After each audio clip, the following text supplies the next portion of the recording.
Lumber prices are lower than they've been in years, and I'm gonna prove it to you by building this workbench for less than $100. This might be better classified as an assembly table based off the size and how flat the top is, but one thing's for sure, it's not only cheap, it's a fantastic workbench. I cut all the 2x4s down at the miter saw and I only had 3 lengths to cut, 96 inches, 45 inches, and 40 inches. We're only doing 90-degree cuts here, there's nothing fancy going on, and if you wanna know all the pieces you need, here's a cut list. In 2020, an 8-foot 2x4 was selling in my area for $8.27. That would put the cost of the 17 2x4s needed for this workbench at $140.59. But with the cost of lumber back down, I only spent $50.66. That's a big difference. That's only $2.98 per board, which is back where it should be. Each of the table legs is made out of 2 40-inch pieces glued together. And since I'm really lazy, instead of clamping them up to dry, I just shot some finish nails into them and just kind of kept working. And make sure those finish nails go in the center of the board because we're gonna be running these through the table saw and we don't wanna hit them with the blade.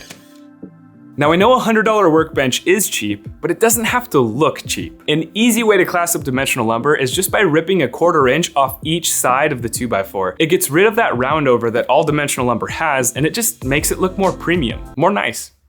You don't need to do it, but it's free, so why not? I laid down an 8-foot 2x4 and marked every 2 feet, which is where our cross members are gonna go. The 2 pieces on the ends just get butted up to the sides, but for the 3 pieces in the middle, I made a mark 3/4 of an inch to the left of the mark that I previously made. Then I marked the right side of that line with an X, which is gonna tell us which side of that line to put the 2x4. Then I transferred those marks across onto the other 2x4. Now I don't have to worry about centering the stud when I'm building it, I can just line it up exactly on that mark. Hey, if you think this video doesn't suck, you should subscribe. Next, I pre-drilled and screwed the frame together. I used 2-inch construction screws because I had them on hand, and oh, do I regret it. I had to sink them at least a 1/2 inch into the boards to actually get a decent joint. Don't be like me, use 3-inch screws or 2.5-inch screws minimum. Then I repeated this process again, and that left me with 2 identical frames. And I did make digital plans for this workbench. If you want those, there's a link in the description, they're only $8. The height of your workbench is gonna be different than mine based off how tall you are, but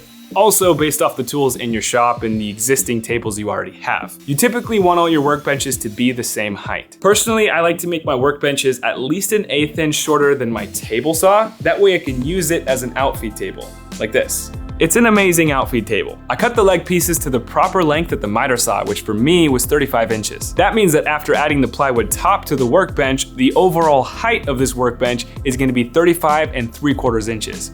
Also, before I cut these leg pieces to the proper length, I made sure to square up one end and then reference that when I was making my measurements. Then I added all 8 of the legs, making sure they were perfectly square and sinking 4 screws into each of them. And these are actually 3x3s now because we trimmed a 1/4 inch off each side. I flipped it over and set it on top of the other frame and did the exact same thing there, sinking 4 screws into each of the legs.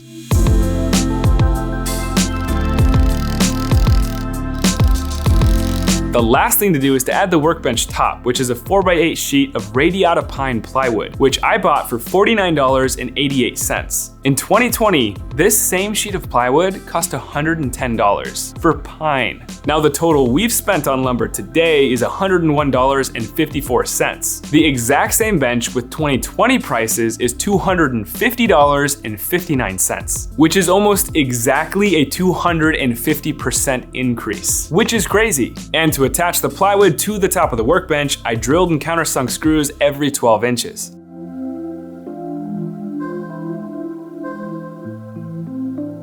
You don't have to be a woodworker or a contractor to need this. This workbench is perfect for anybody that just likes to make things. I hope this was helpful. Thanks for watching.